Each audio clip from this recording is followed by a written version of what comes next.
Les cuento, gente, ya estamos en comunicación con el ingeniero Alfredo Salinas, a quien ya le saludamos. Ingeniero Alfredo Salinas, muy buenas noches. ¿Qué tal, Papilo? ¿Cómo estás, apreciado amigo? Excelente, excelente. Y justamente te estaba llamando para hablar un poquito porque estaba viendo algunas actividades que estabas haciendo, ingeniero. Sí. Acá justamente tengo, déjame mirar, dice programa académico del 12º Congreso Latinoamericano de Agronomía. Sí. Y después, acá, estuviste llevando adelante esto. Acá aparece entre uno de los disertantes, los que pusieron ponencia, aparece tu nombre, ingeniero Alfredo Salinas Dayud. Contar un poquitito sobre esto, ingeniero, sobre este evento. Bueno, podríamos remontarnos inclusive al año 2019, el año que estuve en las Islas Galápagos, en Ecuador, justamente con esta misma organización, ¿verdad? Llevando la charla sobre la citronela, ¿verdad? Me fui a hablar sobre la citronela en Ecuador en el 2019. Producto de esa charla, escribí un libro sobre la citronela que fue publicado en una editorial española.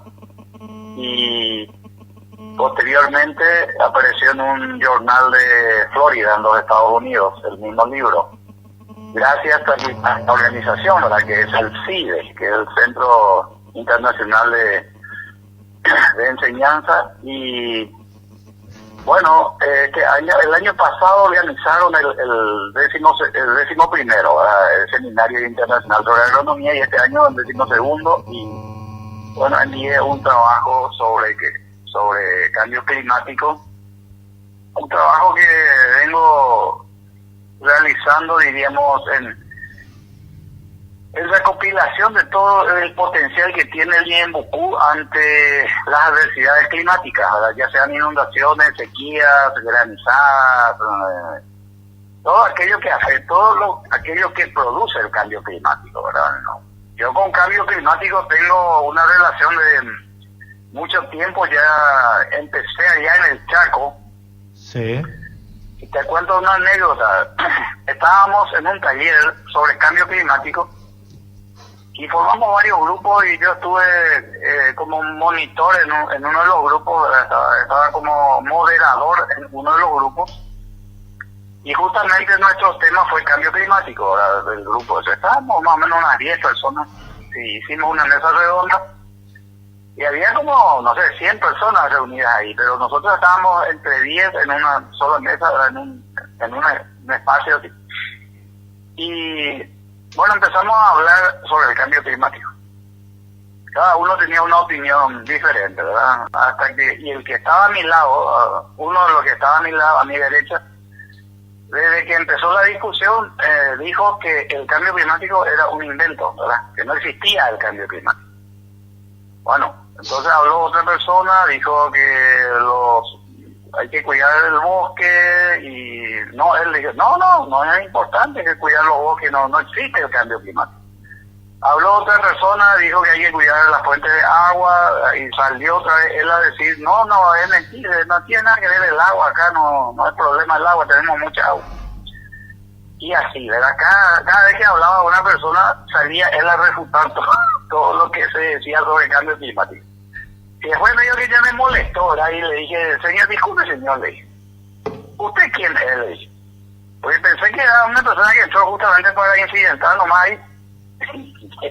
Yo soy el gobernador, le dijo. El gobernador. En ese momento del Chaco, ¿verdad? Te estoy hablando de hace 25 años atrás, ¿verdad? No sé, no me acuerdo ni el nombre, ¿verdad? Y existen esa clase de personas también, ¿verdad? Imagínate, nada más y nada menos que el dueño del departamento en ese tiempo. ¿Y dio algún fundamento para en qué se basaba para decirle que el cambio? Sí, o sea que, claro, yo entendí su posición desde el punto de vista de que el cambio climático es bueno, la Tierra se va calentando, los pronósticos son que la temperatura va a ir subiendo cada vez más vamos a tener veranos no de 36 grados, podemos llegar a 40, 42 grados, 46 grados, y, ahí ya prácticamente el agua ya va a empezar a hervir, a los 60 más o menos ya empieza a hervir, o sea, a los 100 es el punto de ebullición, ¿verdad? Pero el agua, la temperatura, y eso va a ir, eso produce un estrés térmico, ¿verdad? Porque es de temperatura, que afecta a los animales. Por ejemplo, los animales, estas razas lecheras, por ejemplo, de holandés, jersey, pardo suizo, son todas razas que mejoradas, ¿verdad?, para la producción de leche, pero que fueron, esto se obtuvo en ambientes de clima frío, ¿verdad? O sea, vos si tenés un criadero, o sea, un tambo con vacas lecheras, Holanda, por ejemplo, y con una temperatura de 40, 42 grados, es mortal, le produce un estrés tremendo que afecta la producción de la leche. Y la leche forma parte de la alimentación de la gente. O sea, el cambio climático está relacionado, nos afecta directamente. Los polos, los glaciares se van derritiendo, por ejemplo. Al derretirse los glaciares, esos hielos, esas fuentes de hielo se convierten en agua, y esas aguas son las que después hacen que los ríos vengan con mayor cantidad de volumen de agua, ¿verdad?, y se inunde todo. O sea, ahí vienen las inundaciones de las crecidas de los ríos, de los mares. O sea, está todo interconectado, que al final nos afecta a nosotros. En fin, entonces, no es fácil el tema del cambio climático discutir, porque muchas personas dicen, no, tenemos que seguir produciendo alimentos para el mundo. Estoy totalmente de acuerdo. Yo soy ingeniero agrónomo, yo estudié eso, yo estudié para producir alimentos, ¿verdad? Estudié todos los cultivos, arroz, soja, los cítricos, los frutales, todos los frutales, todas las hortalizas, todos hemos estudiado y hemos aprendido a producir, ¿verdad? Pero hay que hacerlo de manera sustentable. Y una de las propuestas mías, por ejemplo, es la implementación de los sistemas silvopastoriles. ¿Sí? El sistema silvopastoril es, así como su nombre dice, silvopastoril. Silvo es selva, viene de selva, de bosque, y pastoril es poner dentro del bosque el pasto. Y no echar todo el bosque y poner todo pasto, por ejemplo. Y ahora se incorpora otro sistema, que es el sistema silvo-agropastoril. O sea, tener el bosque, tener la agricultura y tener la pastura también juntos, ¿verdad? Y no ir echando más bosques para implantar pasturas o cultivos. Entonces lo que tenemos que hacer es, donde tenemos las pasturas, manejar mejor esa pastura, hacerla productiva la pastura, y no ir echando bosque para instalar pastura. Y donde tenemos los cultivos, en el caso de la soja, el arroz, lo que sea, buscar aumentar los rendimientos de esos cultivos antes de aumentar las áreas de cultivo, ¿verdad? Cosas así, ¿verdad? Hay que buscarle el lado, no decir no se haga más esto, no se haga más aquello. No es tampoco no irse a ese extremo, sino de proponer alternativas. Y bueno, hablé un poco de eso también, hablé del pasto Nilo, ¿verdad? Que en un día que llovió 600 milímetros en Isla Ombú, yo hice el video, al día siguiente prácticamente hicimos el video, y el pasto estaba verde, el único pasto que estaba verde, como la lechuga, en un ambiente así totalmente inundado, el pasto estaba verde encima del agua. Cuando que los otros pastos murieron todos, ¿verdad? O sea, quedaron todos bajo el agua. El pasto generó algo muy interesante ahí, morfológica y fisiológicamente. Y eso es parte de la ciencia, del estudio, de la tecnología, de la incorporación de variedades que puedan adaptarse al ecosistema de estos, como el Ñembucú, el ecosistema de grandes humedales. Una de las preguntas que me hicieron ayer justamente fue eso, de si no es posible drenar todos los humedales para producir. Y yo dije que no, los humedales, siempre decimos los bosques son los pulmones de la humanidad. Y los humedales son los riñones de la humanidad. O sea, transportarte nomás al cuerpo humano y decirle si poder vivir con un pulmón, claro que sí, y poder vivir con un riñón también. Pero después si se te funde el otro riñón o el otro pulmón, ya no hay solución ahí. Entonces, yo dije que lo que hay que hacer es el manejo inteligente del agua. El agua se puede manejar, es un recurso natural que podemos manejar, podemos hacer los tajamares, podemos hacer pero, los reservorios de agua. Ingeniero, ¿Sí? ¿acaso ¿cómo te decís? El acuífero guaraní no es un patrimonio ecológico de la humanidad de que está protegida? Sí, claro que sí. El acuífero guaraní, que ya es inclusive es algo que está en el subsuelo, ¿verdad? O sea, que está en la parte más debajo del suelo, ¿verdad? Donde esa reserva que tenemos de agua dulce, única en el mundo, ¿verdad? En Sudamérica, donde estamos Brasil, Argentina y nosotros, parte del Uruguay también, y nosotros una gran parte también tenemos desde el acuífero Coronel Oviedo, empieza el acuífero guaraní. Y entonces, el acuífero Patiño también tenemos ahí ya, hacia Pacaraí, Areguá, y eso, ahí está el acuífero Patiño. El acuífero Piridehuy está en esa zona de Piridehuy, Ayala, Isla Pucuto, ahí hay otro acuífero. ¿Cuál es la razón de dependencia, digamos, interaccionalmente hablando entre uno y otro, entre el acuífero guaraní y nuestros humedales del Ñembucú? No, los humedales son otra cosa, ¿verdad? Nosotros los humedales, por eso te dije, el acuífero guaraní agarra esa parte de Coronel Oviedo, de esa parte hacia ya el Brasil, ¿verdad? Nosotros prácticamente no formamos parte del acuífero guaraní, pero tenemos los humedales de Ñembucú que son únicos, ¿verdad? En todo el país, ¿verdad? Existen humedales también en el Bajo Chaco, pero no de la dimensión que tenemos nosotros, ¿verdad? Y no con la fauna y la flora que tenemos de nosotros. Existen humedales en el Chaco, pero inclusive allá hay una laguna en el Chaco que es totalmente salina. El Chaco tiene ese problema también de la salinización, de la salinidad del suelo, y el agua también salina. El agua salina es el agua de mar, ¿verdad? Sí. Nosotros aquí, gracias a Dios, no tenemos todavía problemas de salinización. En algunas partes sí afloran algo de sal por culpa de los grandes hormigueros también que tenemos, ¿verdad? Porque tenemos hormigueros aquí muy enormes, ¿verdad? Muy grandes, que afectan superficies que yo he visitado alguna finca alguna vez y mira, en una hectárea encontré como 14 hormigueros. Y eso era... ¿Y qué había al lado del hormiguero para que te indique lo que pasó ahí? Había un tronco que fue cortado, un árbol que fue cortado.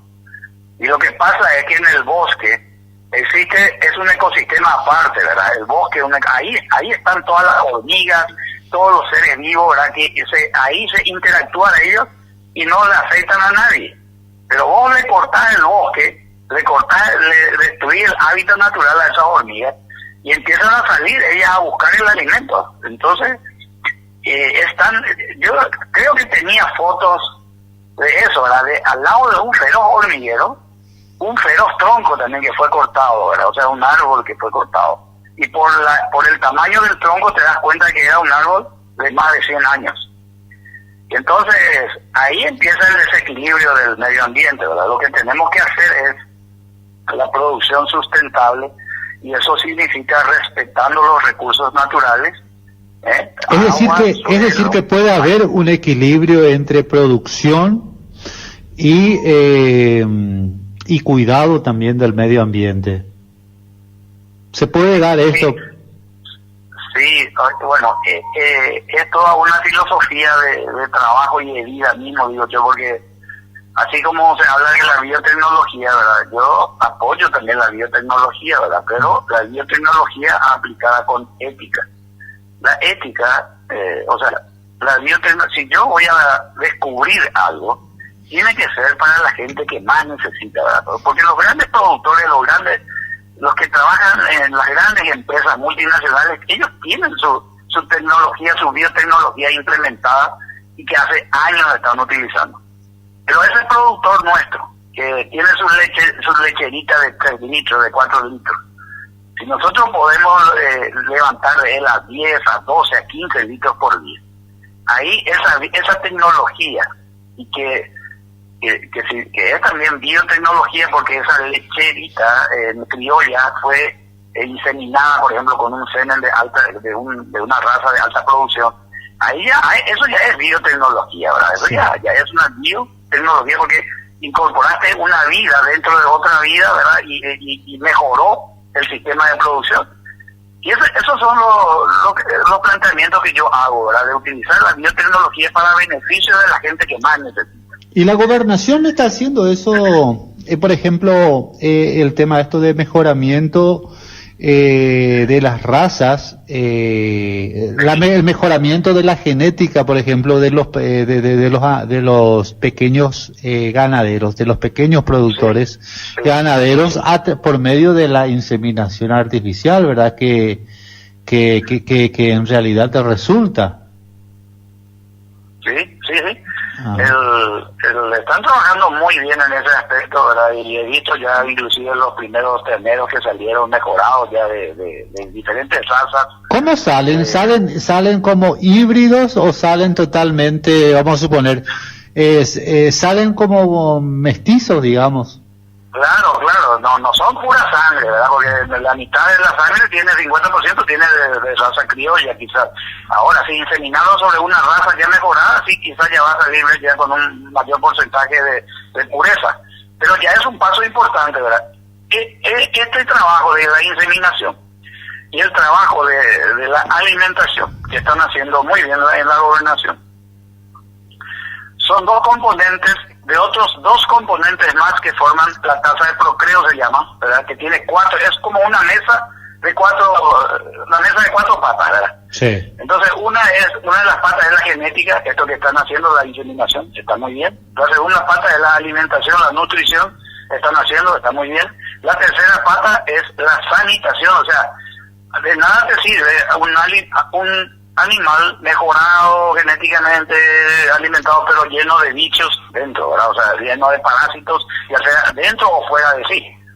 Entonces la sanitación es el tercer elemento que hay que, por eso viene todo este tema contra vacunas, inclusive contra la brucelosis, la aftosa, para cuidar que no se enfermen los animales, ¿verdad? Porque si se enferma, ni si es la mejor raza genética, o sea, la mejor genética, la mejor alimentación, le das todo no va a avanzar eso. Y la última pata es el manejo del hato, ya sea lechero, del hato ganadero, de producción de carne, porque el manejo significa esto: saber el porcentaje de preñez, saber manejar el ganado dentro de sí mismo, el ganado, y manejar el ganado dentro de la pastura.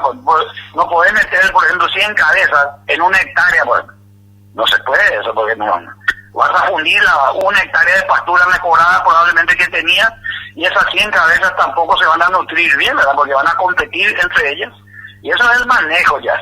Entonces forma parte de esos 4 elementos que te dije. Entonces ese manejo ya queda prácticamente a cargo del productor, ¿verdad? El que es beneficiado con todo esto que estábamos hablando de inseminación, nutrición, sanitación. Siempre se calcula 100 metros cuadrados por cada animal. Yo no sé si hasta ahora eso se mantiene. No, depende de la pastura, ¿verdad? Porque hay pasturas que en una hectárea pueden poner 6 animales, por ejemplo, 6 cabezas de animales por hectárea. En la pastura natural, en el Capillipuitán, que nosotros tenemos la mayoría por acá, o cualquier cañada que tengamos por acá, apenas uno, ¿verdad? Un animal por hectárea, ¿verdad? Pero cuando hay ya pasturas mejoradas, puede irte a 4 a 6 animales por hectárea, ¿verdad? Eso depende de la especie y el tiempo de pastoreo que va a estar el animal. No podés tirarle al animal en la pastura y dejarle ahí, no sé, por decirte una semana, una cosa así. No, está el tiempo de pastoreo que también tenés que saber manejar, ¿verdad? Porque la carga animal sobre la pastura no solamente produce compactación del suelo, sino también la pérdida de la masa vegetal con el tiempo, porque el ganado bovino no es como el caprino, o como el caballo que muerden así el pasto. La vaca pues agarra el pasto con la lengua, dobla la lengua con el pasto y luego agarra con los dientes y estira. Entonces, si es una especie que no está bien instalada todavía de pastura, pueden sacar inclusive con toda la raíz. Y ahí te va fundiendo la pastura de a poco si es que hay una alta carga animal sobre la pastura. En fin, es una serie de fundamentos que tenemos, ¿verdad?, de que para enseñarle a la gente. Y aprovechamos estos momentos para hablar de eso, ¿verdad? Estuve hablando del pasto Nilo, ¿verdad?, de que el pasto, en el momento más crítico, ¿verdad?, del cambio climático, que fue esa inundación de hace 2 años más o menos, donde llovió en un día 600 milímetros, acá llovió 400, pero en Ilambú 600 fue en ese momento, y el pasto estaba verde sobre el agua, y hicimos un video donde mostramos que el agua estaba ahí bajo el colchón del pasto. Entonces el pasto adquirió 2 características muy importantes, que fue la morfológica, o sea, él se hizo más fino nomás él y se fue hacia arriba.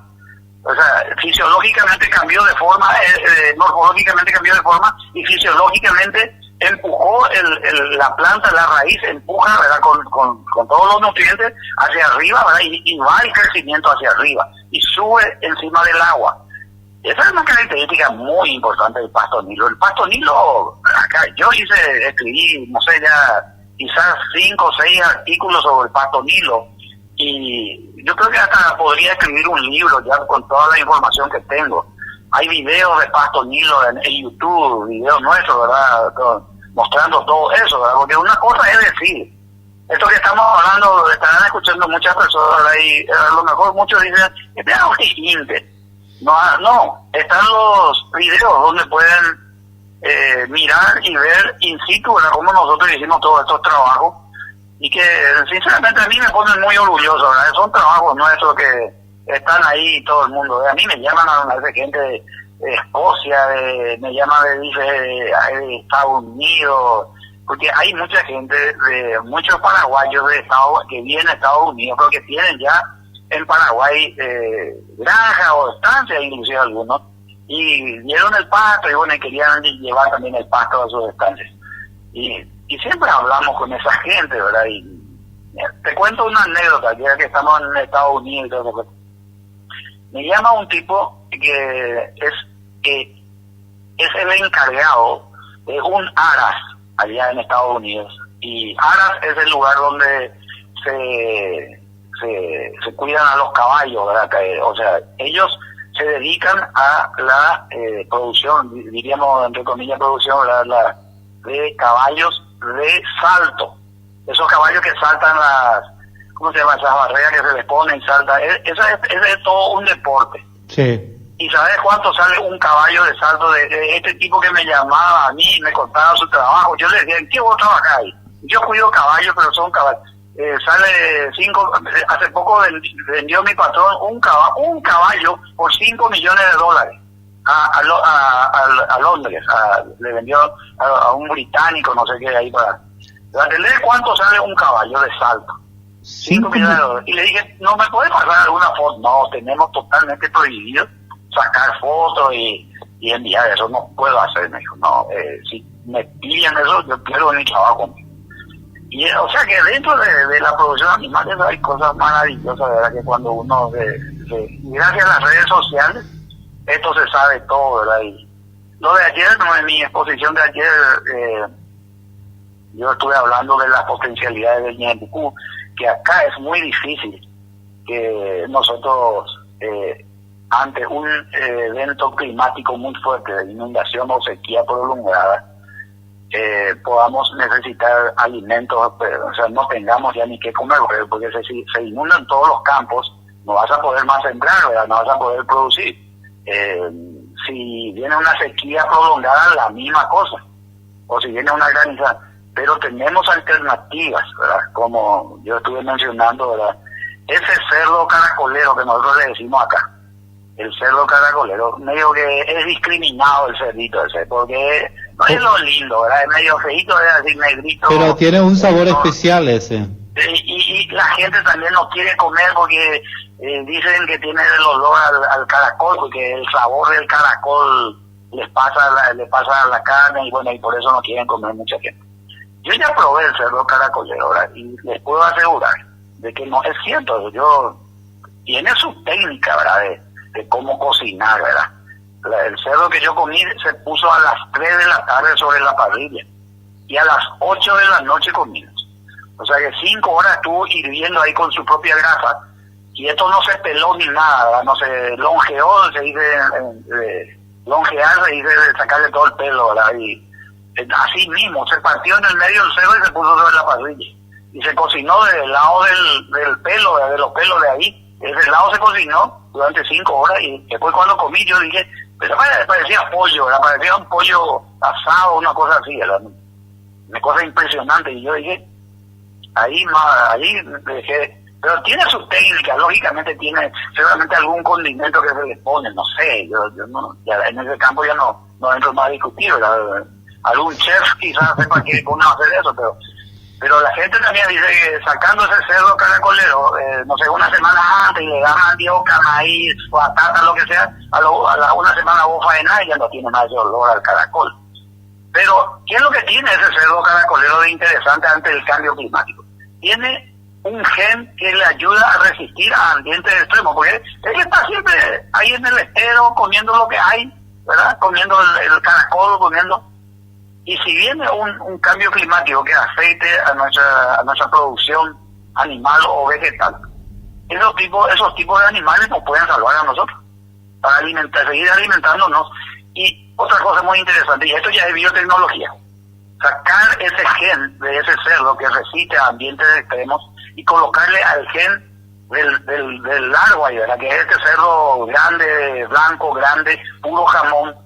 Larway, está el Andrace, está el Duro Jersey, que son razas mejoradas de cerdo, que si vos agarrás esa raza Larway y te vas y le pones ahí con el cerdo caracolero, es muy probable que en 3 meses se te muera más o menos, porque ese ambiente no está adaptado para ese ambiente. Entonces, si nosotros podemos, a través de un mejoramiento genético, traer ese gen de ese cerdo que resiste a ambientes extremos, le colocamos al cerdo que produce jamón, y podemos también entonces criar nosotros acá el agua, y ahí en ese sistema, ¿verdad?, tradicional, ¿verdad?, se podría hacer eso, ¿verdad? Y en la vaca la misma cosa, ¿verdad? Si vos traes una vaca mejorada, no sé, por decirte un Hereford, un Angus, que siempre vivió en ambiente seco, ¿verdad? También vos le tirás en los humedales ahí, ¿verdad? Y empiezan a tener problemas con las pezuñas, ¿verdad? Porque nuestras vacas de criolla de los humedales están en el humedal todo el tiempo, están ahí. Vos siempre vas a ver la vaca ahí en el agua pastando ahí. Ese es el paisaje natural en el Ñeembucú, prácticamente. Pero las razas mejoradas, vos no podés ir a tirar ahí en los humedales, no van a aguantar, ¿verdad? No. Se le van a descomponer las pezuñas. Las pezuñas y cualquier otra enfermedad, después no están acostumbrados a eso. Ahora, si metemos la genética de esa vaca criolla nuestra, de los humedales, dentro de la genética de estos que son de raza mejorada y producen mucha carne, producen mucha leche, se van a adaptar a ese ecosistema, ¿verdad? Y van a poder aguantar cuando vos hablas, ingeniero, cuando vos decís, cuando le metemos la genética, ¿estás hablando de cruzar? Sí. Ahí ya entramos ya en lo que comúnmente hoy se habla de los transgénicos, ¿verdad? La transgénesis significa la transferencia de genes. Es mejor, de algo que necesita una especie para, por decirte, una planta, un frutal que tiene problemas con, no sé, con las heladas o con alguna plaga o con alguna enfermedad. Se le incorpora un gen de otra planta que resiste a esa plaga y a esa enfermedad. Esa ya es una transgénesis, ¿verdad? Una transferencia de genes de resistencia de algo de una planta, hasta de una maleza que resiste a la helada. Por ejemplo, yo puedo transferir, por ejemplo, al tomate. El tomate es una especie muy susceptible a la helada. Imagínate ahí, y ahí no hay, ahí ya, como te dije, yo apoyo la biotecnología con ética, te dije. ¿Y cuál es el problema de traer un gen de una maleza al tomate? Porque la maleza es un vegetal también, el tomate es un vegetal también. Y la resistencia de ese gen que ante la las heladas, el frío, le traigo al tomate, le pongo al tomate, no hay ningún problema. Ahora, si voy a traer el gen de un ratón que crece en los albañales, ¿verdad? Y que resiste también a alguna enfermedad y le coloco al tomate, ahí sí, eso ya no va conmigo, ¿verdad? Ese tipo de biotecnología para mí es antiético, ¿verdad? Porque atenta ya contra la propia naturaleza, ¿verdad? No puedo traer un gen de un reino animal a colocar en un reino vegetal. Y peor aún, si traigo de un animal que vive en las cloacas y que, como sabrá, el ratón tiene un virus también que se llama el hantavirus, que ellos transmiten, o sea, no sé cómo explicar, ¿verdad? No podemos admitir un transgénico de esa manera, ¿verdad? O sea, yo al menos. Pero hay técnicos que sí están de acuerdo, ¿verdad? Con tal de producir y de seguir adelante. Pero yo estoy con la intención también de seguir produciendo alimentos para el mundo, porque la población mundial, y eso estuve hablando ayer, de la teoría de Malthus, ¿verdad? Roberto Malthus, ¿verdad? Él decía que la población crece de manera geométrica. ¿Qué significa eso? 1, 3, 8, 12, 14, 22, se va así. Y la producción de alimentos crece en proporción aritmética, o sea, 1, 2, 3, 4, 5. Nosotros cuando estamos en el 5, dentro de la producción de alimentos, la población ya está en 20. O sea, hay siempre un espacio ahí enorme que nos falta cubrir, ¿verdad?, con la producción de alimentos. Es decir que tarde o temprano en el mundo va a haber problemas de hambre más de lo que hay ahora. Totalmente, sí. Pero es que existe ya hace mucho tiempo que andate a mirar los videos de África. Sí. Cómo viven, pobrecitos, viven, no tienen agua, no tienen comida, comen, no sé, algo así parecido al arroz, ¿verdad? Arroz, pero arroz nomás así comen, ¿verdad? No existe otro tipo de comida, no existe verduras, frutas, así como nosotros tenemos todo por acá, ¿verdad? Nosotros ahora estamos en la época de invierno. En muchos lugares del mundo, en invierno, prácticamente no hay nada para comer ni para tomar nada, o sea, y nosotros tenemos todas las hortalizas tenemos ahora. Ahora vos podés, todo lo que plantes de hortalizas te va a salir ahora y vas a poder alimentarte. Tenemos todos los cítricos, ¿verdad? No sé si vos solés irte ahí cerca de, voy a tirar el chivo ahí cerca del centro Isario, cerca de ahí, en el mercado, ahí, en el suelo, cuando hay pomelo, naranja, mandarina, limones, en cantidades impresionantes. Y eso es todo producción de acá, ¿verdad? Y cuando no hay más acá, se trae de otro lado, no hay ningún problema. Pero tenemos de qué agarrarnos, ¿verdad? O sea, no. Y ingeniero, en el momento que más necesitamos, están apareciendo estas especies. Sí, porque ahora empieza el frío. ¿Qué enfermedades hay en el invierno? Resfrío, problemas respiratorios, ¿verdad? Fiebre. Y estos cítricos tienen dentro de sí la vitamina que se necesita para combatir, para neutralizar todo eso, que es la vitamina C. Entonces, no, ¿para qué voy a irme a la farmacia a comprar vitamina C si yo tengo todo de manera natural aquí en mi patio? Claro. Entonces, son cosas una pregunta que tiene que ver mucho con lo que estás diciendo, la bioética. Cuando recién lo dijiste, ¿verdad? Solemos ver en ciertos lugares de la ciudad que vienen gente del interior a vender sus productos así en forma muy improvisada y están una semana hasta que se le termina, después vuelven otra vez unos días después, y son productos muy naturales, es decir, no están tratados genéticamente. Ya sea las naranjas, los limones, todo lo que sea cítrico, ¿verdad? Las mandarinas, los pomelos, todos uno se da cuenta, son más pequeñitos, porque son, ¿cómo se dice? Son totalmente naturales, traen de su producción natural del campo. Ahora, cuando entramos en las fruterías y vemos esas megas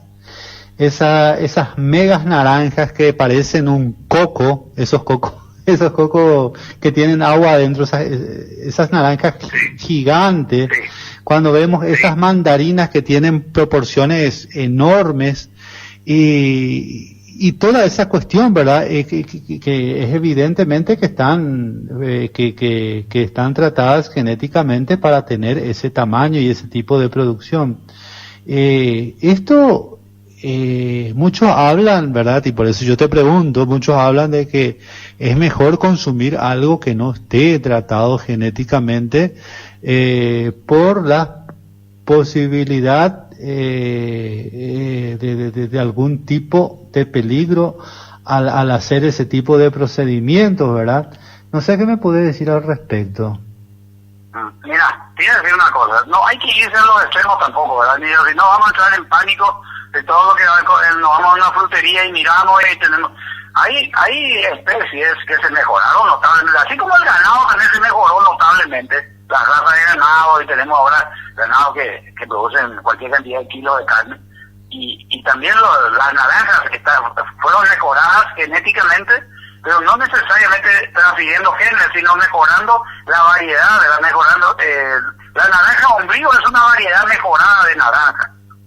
El mejoramiento genético no afecta nada, ¿verdad? El mejoramiento genético se puede ir haciendo, cruzando variedades, hay nuevas variedades también de mandarinas, hay nuevas variedades de pomelos, mira, en el tema de frutas, yo tengo colegas que son especialistas en fruticultura, y cuando yo tengo alguna duda ya en realidad les llamo y les pregunto, y me dicen, sí, esas frutas, nosotros estamos trabajando con esas frutas, estamos mejorando, el mejoramiento genético no es solamente transferencia de genes, sino es mejorar, se hace por ejemplo ¿cómo se dice?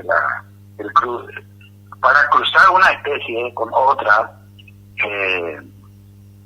en fruticultura por ejemplo se hace bastante con el mango se mejoró notablemente también, el mango común, no, eso sabes cómo es, ahí frente a tu casa vos tenés un perón mangano ahí que siempre, me imagino que alguna vez le habrá ido a traer una de esas frutas ahí a comer, ¿verdad? Y eso se mejoró. Ese es el manguito nuestro natural. Pero eso se injertó, ¿verdad? El injerto es un proceso de mejoramiento genético. El injertar. ¿Y con qué se injertó? El mango este que tiene, el mango grande, el mango este injertado que le llaman, ¿esto con qué se cruzó? ¿Con qué se injertó? Bueno, y esa es una variedad que se llama, bueno, hay diferentes especies otra vez ahí. ¿Verdad? Yo tengo acá en casa el Tommy Atkins. Tommy Atkins es una variedad mejorada de mango sin fibra, ¿verdad? O sea, lograron sacar un mango sin fibra, y eso, pues, bueno, todo el mundo ahora tiene ese mango, y todo el mundo ya quiere comer eso nomás, ya, porque el otro, nuestro mango común, pues, ese es el problema. O sea, tenés que tener luego esa experiencia para hablar de las cosas, porque yo desde chiquitito nos sentábamos con mi mamá en una latona, poníamos, y no te miento, algo así como 10, 12 mangos yo me comía solo yo, el manguito ese nuestro, y entonces te quedaba todo entre los dientes la fibra, ¿verdad? Porque ese era el problema, la cantidad de fibra que tiene. Pero la fibra es, pero la fibra es... No es problema para la digestión, es buenísimo para la digestión. Claro. Para la gente que tiene estreñimiento, eso tienen que consumir. Pero cuando aparecieron estos sin fibra, vos cortás y con el cuchillo y podés hacer nada. Pero las amas de casa hacen inclusive todo decorado en las mesas de chuche, en los hoteles, ya vos ves todo el mango cortado así, el sin fibra, ¿verdad? Que se utiliza para el desayuno mañanero, ¿verdad? O sea, pero no tienen yo creo que avanzamos muchísimo en todo lo que es también producción y desarrollo. Pero como siempre te dije, la visión tiene que ser de la producción sustentable. ¿Qué significa eso? Respetando los recursos naturales, utilizando todo eso, utilizando la tierra, el agua, el aire, todo con un compromiso también posterior que tenemos que hacer con nuestras siguientes generaciones.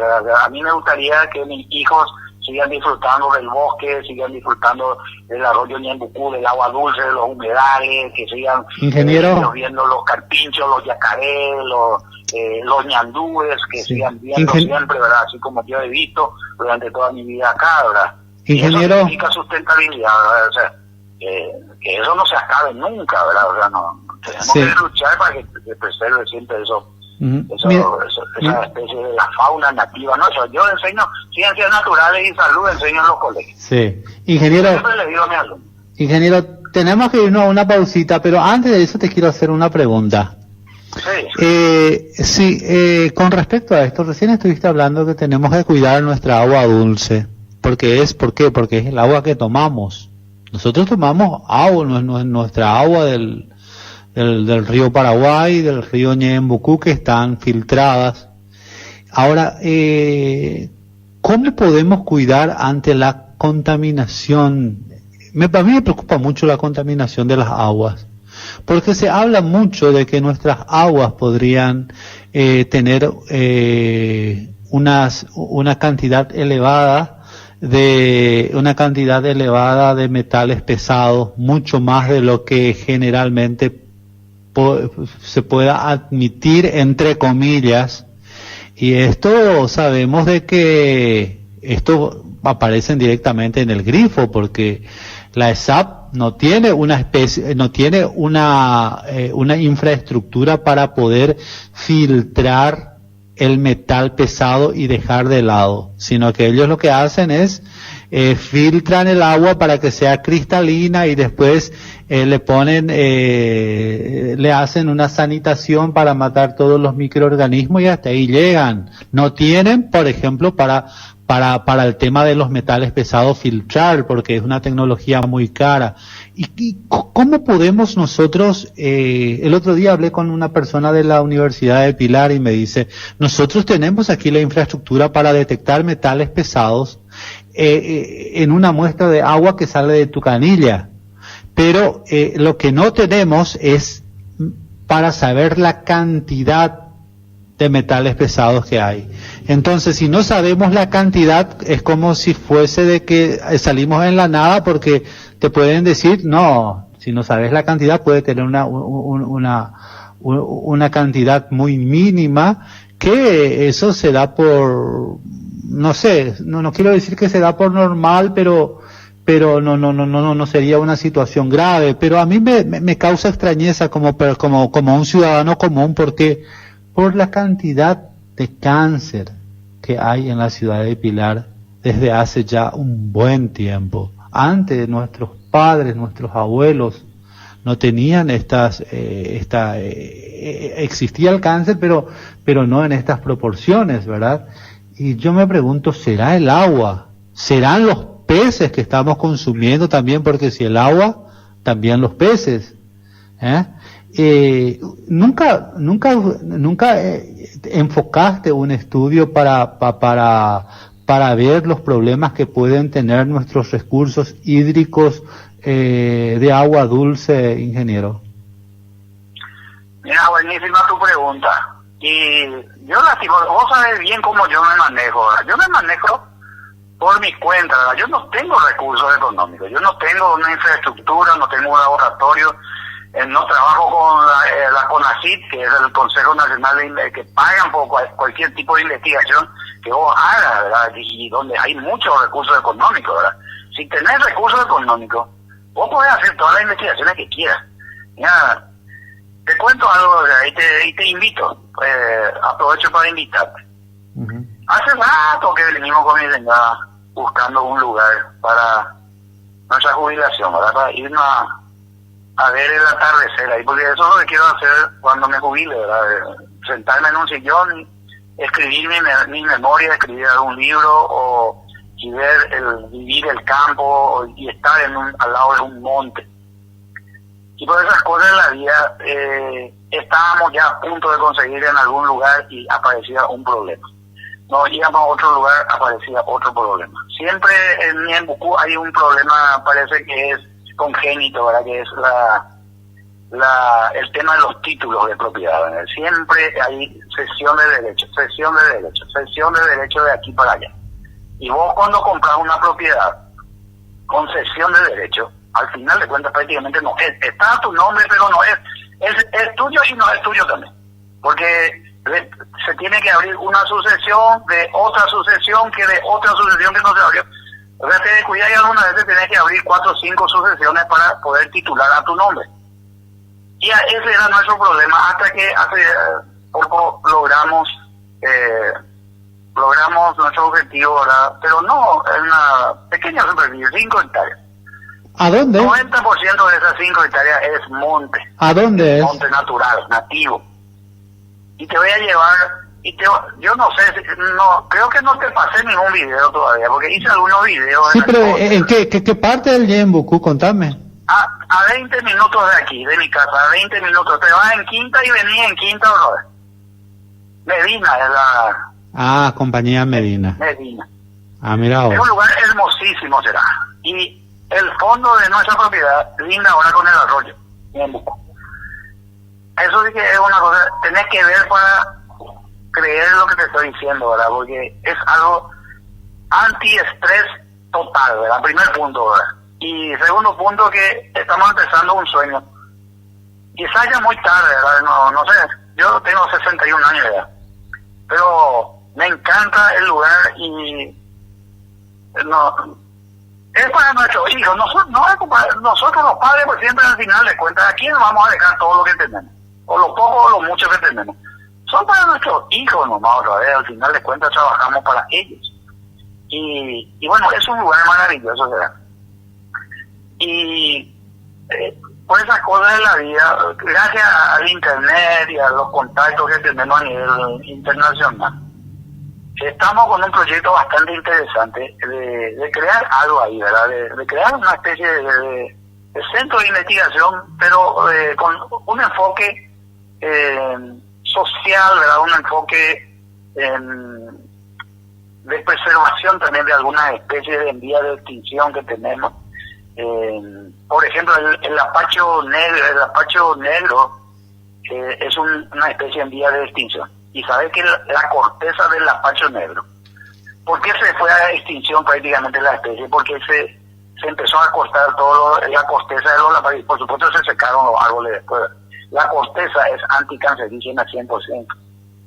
Hay inclusive un estudio, en 1960 más o menos se hizo, en la década del 60 aquí en Corrientes. Unos médicos le curaron a un niño de leucemia, a un niño de 9 años, se curó de leucemia con el extracto del apacho negro. Y esa publicación yo leí aquí, estando en la oficina mía, en un libro antiquísimo que tenía. Y vos sabés que después de unos 10 o 15 años de haber leído esa historia, aparece en un hospital de Miami, en los Estados Unidos, un trabajo de investigación por unos doctores americanos, por ejemplo, lógicamente, donde descubren que el extracto del apacho negro cura el cáncer, la leucemia. Y acá en 1960, en la década del 60, ya los correntinos ya descubrieron eso. Tenemos lo maravilloso que es la historia, lo maravillosa que es la historia. Y yo dije, la pucha, si podamos tener... y en el fondo de la propiedad, esto es algo fantástico también, en el fondo de la propiedad encontramos un bosque natural prácticamente de la planta sangre de grado. ¿Cómo? En verdad se llama sangre de drago, es la palabra, de dragón es la palabra, y la gente le dice sangre de grado. Y yo al dueño que no vendió, le dije, ¿cuánto con debiño? No, esto salió de una regeneración espontánea de la especie. Pero una cosa maravillosa, por la cantidad, yo ya puedo pensar en un proyecto de extracción del extracto de sangre de grado, que es un extracto que ya se vende en las farmacias como preparados magistrales contra problemas de gastritis y contra problemas de úlceras en la piel, o sea, de granos, de curar heridas. Esa es sangre de grado. Los diabéticos que tienen el pie diabético, eso es que se les corta el dedo, después se les corta el otro dedo, y no se cura más, limpian con eso y solucionan el problema, ¿verdad? O sea, es una cosa impresionante. Al final tu retiro no va a ser retiro nuevamente, porque si te vas a dedicar a trabajar es con... una cosa maravillosa. O sea, encontré dentro del monte un tacuaral nativo. Vos sabés que los tacuarales viven 30 años, ¿verdad? Los tacuarales. Y bueno, tenemos un distrito inclusive con nombre de tacuara, ¿verdad? Hasta él no tenemos. Es como laureles, ¿sabes? Laureles, pues, por los laureles que están ahí, laurel Q, laurel Morotín, laurel Saidiclub. Faltó laurel de España, no vaya ahí en laureles para confirmar lo del nombre del distrito, ¿verdad? Pero dentro de la propiedad de un tacuaral. Resulta que los brotes de la tacuara también es un alimento, ¿verdad? Y ahí salimos con el tema del cambio climático. Ante eventuales problemas que tengamos, ¿de dónde podemos sacar algo que comer? Ese es el dilema. Y los brotes del bambú, le dicen los asiáticos, le dicen bambú a la tacuara. Yo ya probé ya los brotes, un guiso de arroz con brote de bambú. Unas cosas maravillosas, ¿verdad? Parecen papas, ¿verdad? Pero lógicamente tenés que hervir, así como las papas, no, es dura, el brote es duro, no es una cosa que se derrite así en el plato, ¿verdad? No. Pero podemos vivir eso, podemos consumir brote de bambú. Y es brote de la tacuara, ¿no? Pero tienes que saber seleccionar los brotes, y de todo un manejo, y ahí, pero que no hay nada de otro mundo, ¿verdad? No es la panacea, ¿verdad? Pero es una alternativa más que tenemos. Entonces, cerrando un poco ya la idea, sí. Tenemos plantas medicinales, plantas, árboles medicinales, tenemos especies comestibles, ¿verdad? Dentro del bosque. El bosque pues es un supermercado prácticamente. Si vos sabés manejar el bosque, sabés lo que y conocer lo que es el bosque, vas a encontrar un supermercado ahí. Y nuestros nativos vivían del bosque. Sí, que vas a encontrar también dentro de los palos la miel, ¿verdad? Quizás haya miel también. En fin, es algo muy lindo que estamos... Hablando de la miel de abeja, mira, tenemos ¿cuánto? Acá me dice Ronald, tenemos 4 minutos antes de irnos a la tercera pausa. Quiero que me hables un poquito de la miel. Muchas veces cuando compramos la miel, desconfiamos. Por ejemplo, yo soy desconfío mucho. Me voy como que quiero ver la miel amarilla, bien espesa y bien amarilla, casi transparente, pero bien amarilla. Entonces eso me da la pauta de que es miel de abeja. Y muchas veces encuentro, cuando me voy a comprar acá por el mercado, encuentro la miel y es muy oscura. Y yo le digo al vendedor o a la vendedora, pero esta puede ser miel de abeja mezclada con miel de caña, le digo yo. No. Lo que pasa es que me dice Guaraní Peango, me dice que es la miel que está dentro, que se saca dentro de los cabezales. Claro. Y por eso tiene otro color, me dice. ¿Eso será posible? Sí, totalmente. Depende de la fuente de flores que visitan las abejas, ¿verdad? En una exposición aquí en la Expo Chaco que nos fuimos a representar a Paraguay también hace como unos años, acá en Resistencia, estaban expuestas así en un stand, los diferentes tipos de miel de abeja, y decía, por ejemplo, miel del monte, bien negra la miel así, del monte, dice, miel del monte, miel citrus, decía otra, era bien clara, así bien amarilla, era la miel producida en cultivos donde hay cítricos, y después había otra, miel eucaliptus, decía, miel producida en eucaliptales, miel de carrizales, miel acá de, ¿cómo se llama esto? Los aguapé, miel de los yacaitú, así. Y diferentes colores tiene, ¿verdad? Por la fuente de flores que visitan las abejas, ¿verdad? Claro que sí, difiere mucho, no es la miel amarilla, es por la fuente nomás, no es porque la miel de abeja tiene que ser siempre amarilla, anaranjada, así, no, hay oscura, hay algunas muy oscuras, depende mucho del lugar, ¿verdad? Pero yo seguí muy de cerca todo el tema de la miel, primero porque soy un gran consumidor de miel. Yo un dedo de banana no como solo así, no, agarro y hago un puré y le rocío con miel de abeja y encima canela. Eso hago todos los días prácticamente, ¿verdad? Pero la banana es pesada y la miel de abeja también. Pero un dedo mando de banana, ¿verdad? No, a mí no me pesa la banana, no para nada luego. pero no consumo la banana así nomás. Salvo que esté por las calles, no sé, en la casa de un amigo, no sé, o en la oficina quizás no voy a poder, pero acá en casa siempre hago el puré en un platitito, ¿verdad? Y rocío con miel de abeja y encima rocío canela. Y debajo de eso es una cosa fabulosa, ¿verdad? Pero vos sabés, ingeniero, ya no vamos a la pausa. Sí, vos sabés, ingeniero, que cuando comienzo a hablar contigo de estas cosas no me es difícil parar. Se hizo un estudio justamente en Reino Unido antes de la pandemia y se buscaba la explicación de la longevidad de la población europea, por sobre todo, ¿verdad? Cuando estamos hablando de Reino Unido, se hizo el estudio ahí y se hicieron en las casas de ancianos, ¿verdad? ¿Por qué la gente vive en tanto tiempo, digamos, verdad?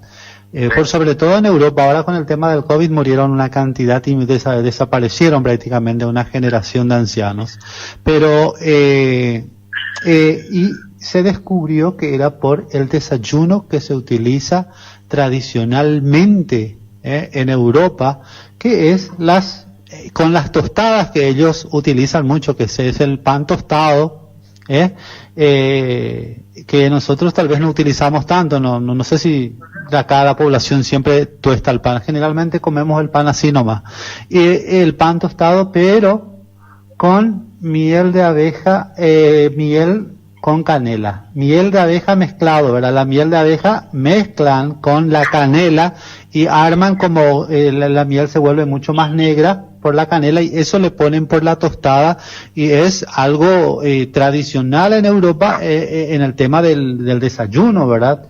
Y desde hace muchísimos tiempos, es decir, es algo tradicional, por decirlo así, y eso tiene que ver muchísimo con la longevidad también que brinda a las personas por ser un alimento que contiene, que es muy antioxidante, le llaman ellos, y eso yo no sabía, por ejemplo. Bueno, así como dijiste, hay tantas cosas para hablar, y te agradezco por este llamado.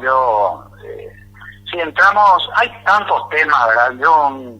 Son 30 años de estar en el Ministerio de Agricultura. Vos sabés que yo salí del Ministerio de Agricultura, me retiré después de 30 años, no sin antes agradecerle a ellos, ¿verdad? Porque me debo también al Ministerio, ¿verdad? Yo, gracias al Ministerio, salí a recorrer el mundo, ¿verdad? Gracias a mi trabajo de campo. Y ahora estoy definitivo en la Cámara de Diputados, ¿verdad? En el Congreso Nacional. Y bueno, es empezar un poco a... ¿Cuánto tiempo te queda para comenzar tu retiro? 5 años. Ah, sí. Sí, tenemos todavía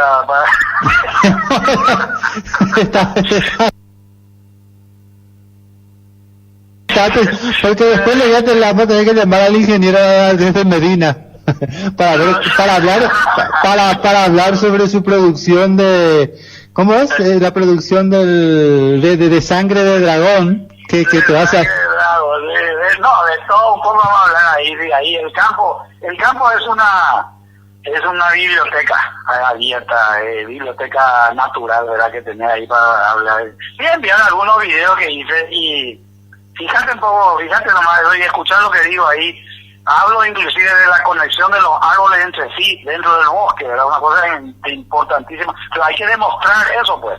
Y yo demuestro ahí en los videos con eso. Y por eso es importante, no hay que vos echar un árbol y ahí nomás ese se perdió en ese lugar nomás el árbol. No, ese está interconectado con otro árbol dentro del bosque. Entonces es una cosa maravillosa, ¿verdad? Te agradezco muchísimo, ingeniero Alfredo Salinas. Siempre es un placer inmenso hablar contigo. Sos una persona que conoces muchísimo, no solamente de todo lo que sea producción, que tiene que ver con tu especialidad de ser un ingeniero agrónomo, sino que también con la conservación, que es algo que hoy en día nos interesa muchísimo.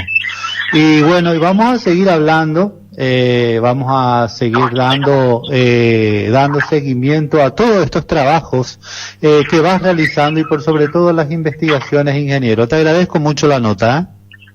Igual a vos, será un abrazo grande y saludo a toda tu audiencia, y cuando quieran pueden llamarme, estamos siempre ahí en la oficina parlamentaria, ¿verdad? En la gobernación de Ñembucú, estamos trabajando de cerca con el señor gobernador, apoyando también siempre sus trabajos, y bueno, somos una institución más también que estamos ahí.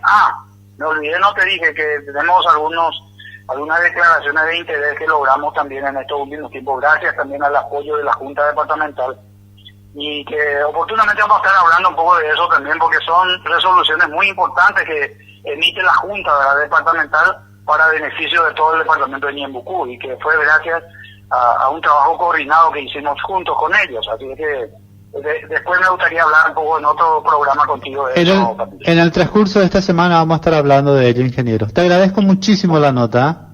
Un abrazo, hasta siempre. Hasta siempre. El ingeniero Alfredo Salinas Dayut, un especialista, un investigador en todo lo que tenga que ver con la producción.